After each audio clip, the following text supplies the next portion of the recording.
चीखना चिल्लाना नहीं चाहिए। हो सकता है कि पाकिस्तान से ये बात आती हो कि भारत को जो है कन्वर्ट कर लेंगे गजवाए हिंद, पर गजवाए हिंद करने की जरूरत ही नहीं पड़ेगी। कुछ सालों के अंदर वैसे ही उनकी पॉपुलेशन बढ़ जाएगी। आज इंग्लैंड और लंदन की स्थितियां देखते हो, शरीयत का कानून लंदन में लग रहा है, ऑस्ट्रेलिया में स्थितियां खराब हो गई है, जर्मनी में खराब हो गई। ये बहुत अच्छी स्ट्रेटेजी है इस्लाम की कि वो अपने एक्सेस पॉपुलेशन को दूसरे देशों में डेमोक्रेसी की आड़ में बेच देता है, बाद में वहां पे शरीयत का कानून लगवा देता है, लेकिन अरब कंट्री के अंदर कोई भी रेफ्यूजी नहीं रखा जाता है। मैं एक रिपोर्ट देख रहा था बीबीसी की, शायद बीबीसी की रिपोर्ट थी, जहां पे सऊदिया का जो वर्टिकल शहर बन रहा है उसमें कई गांवों के लोगों को मरवा दिया उसने, ऐसा आरोप है उन पर।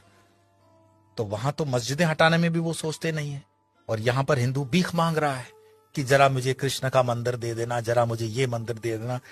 हमारे साधु संतों ने जो समाज के लिए काम किया, समाज उनके साथ भी नहीं खड़ा है। क्या आपको पता है कि आयुर्वेद के नाम पर भारत देश के अंदर जो फार्मेसी काम कर रही है वो मुस्लिम द्वारा चलाई हुई भी कई फार्मेसी हैं, और उनके 500 प्रोडक्ट्स हैं। रामदेव को सपोर्ट नहीं करने का कारण ये भी है। हमदर्द का एक टॉनिक है सिंकारा, उसको प्रमोट करते हुए कम्युनिस्ट पार्टी के कुछ नेता कहते हैं कि यह शक्तिवर्धक है। उनको पूछो तुम्हें कैसे पता चला यह शक्तिवर्धक है, कोई लेबोरेटरी टेस्ट है?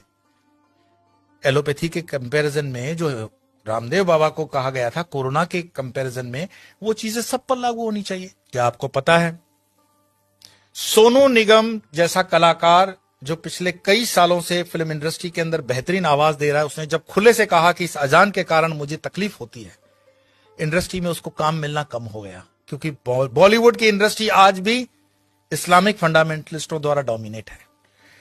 मैं आपको और बता दूं, जिन दिनों शाहरुख खान, सलमान खान, आमिर खान स्ट्रगल कर रहे थे, गोविंदा सुपरस्टार था, और गोविंदा को नीचे करने के लिए उसकी जोड़ी में चलने वाली करिश्मा कपूर को आमिर खान के साथ एक फिल्म दे दी जाती है परदेसी। गोविंदा की जोड़ी को तोड़ा जाता है, और उसके बाद उदय होता है सलमान खान, आमिर खान और शाहरुख खान का समय, क्योंकि इंडस्ट्री डोमिनेटेड है इस्लामिक लॉबी द्वारा। ऐसे कई मैं आपको उदाहरण दे सकता हूं, लेकिन मुख्य बात क्या है? क्या हमारे हिंदुस्तान में सारे मुसलमान खराब हैं? यह कहने का अर्थ नहीं है। हमारे हिंदुस्तान के अंदर आजम जी, प्रेम जी जैसे भी इंडस्ट्रियलिस्ट हैं विप्रो के, उन पर आरोप भले लगे कि वो मुसलमानों के हितों की ज्यादा सोचते हैं, हिंदुओं की नहीं, पर मैं इस पे नहीं जाऊंगा। परंतु यहां मुसलमान न सिर्फ बढ़ रहे हैं, सुख संपन्नता के साथ बढ़ रहे हैं, ऐसा उस रिपोर्ट में कहा गया है। तो दुखी कौन हो रहा है? दुखी हो रहा है हिंदू। हिंदू क्यों दुखी हो रहा है? क्योंकि वो कर्महीन होकर के जीना चाहता है, और बेवजह की फालतू चीजों में वो अटका हुआ है। अपनी ना तो वो स्किल को डेवलप कर पा रहा है, और अपने हर छोटे छोटे उद्योग को छोड़ता जा रहा है। आज जब हम अपने आश्रम का भी काम करवाते हैं तो लेबर ढूंढने में हमें तकलीफ पड़ जाती है। देश के अंदर कोई बेरोजगारी प्राइवेट सेक्टर में नहीं है, लेकिन कोई रबिश होते हैं जर्नलिस्ट जो अपना खीसा गर्म करने के लिए, जनता को गुमराह करने के लिए अलग अलग रिपोर्ट्स देते हैं।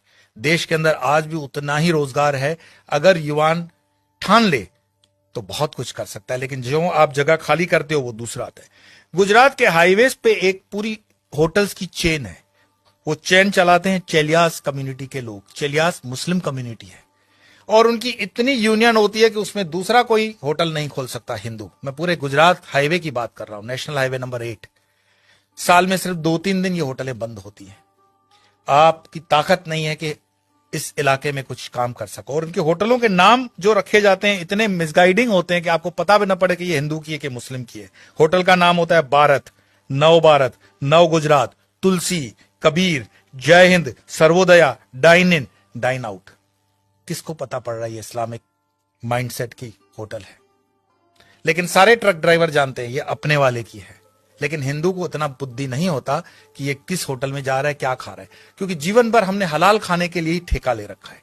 हिंदू को इतना स्वाभिमान नहीं है कि वो कह दे कि जो मैं खान पान खाता हूं तो मेरे प्रोडक्ट पर तुम लोग सात्विक, राजसिक या तामसिक का लेबल लगाओ। भाई सात्विक है तो उसको ऑरेंज कर दो, राजसिक है तो उसको लाल कर दो, तामसिक है तो उसको काला कर दो, वेजिटेरियन का ग्रीन तो है ही। हर चीज पे हलाल लगा हुआ है, और हलाल का तुम्हें मलाल भी नहीं है। तो कितने भी तुम प्याज लहसुन को मत खाओ, लेकिन ये हलाल खाते हुए तुम्हारे बच्चे जो हैं क्या बन रहे हैं? ये जिहाद करने की जरूरत पड़ेगी नहीं उनको। ये साधु संतों को भी सोचना पड़ेगा कि तुम शेर को भी घास खिलाओगे, गाय को भी घास खिलाओगे, क्षत्रियों को भी घास खिलाओगे और ब्राह्मणों को भी घास खिलाओगे।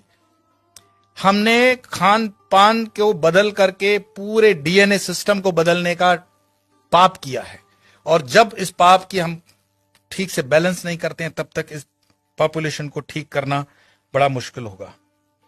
एक इंसान, ये वीडियो समाप्त करने से पहले मैं बता रहा हूं, एक इंसान जिसने अलीगढ़ मुस्लिम यूनिवर्सिटी का स्थापना किया था, सर सैयद, उसने सिर्फ ख्वाब देखा था पाकिस्तान बनाने का, कि एक ऐसा देश बन सकता है।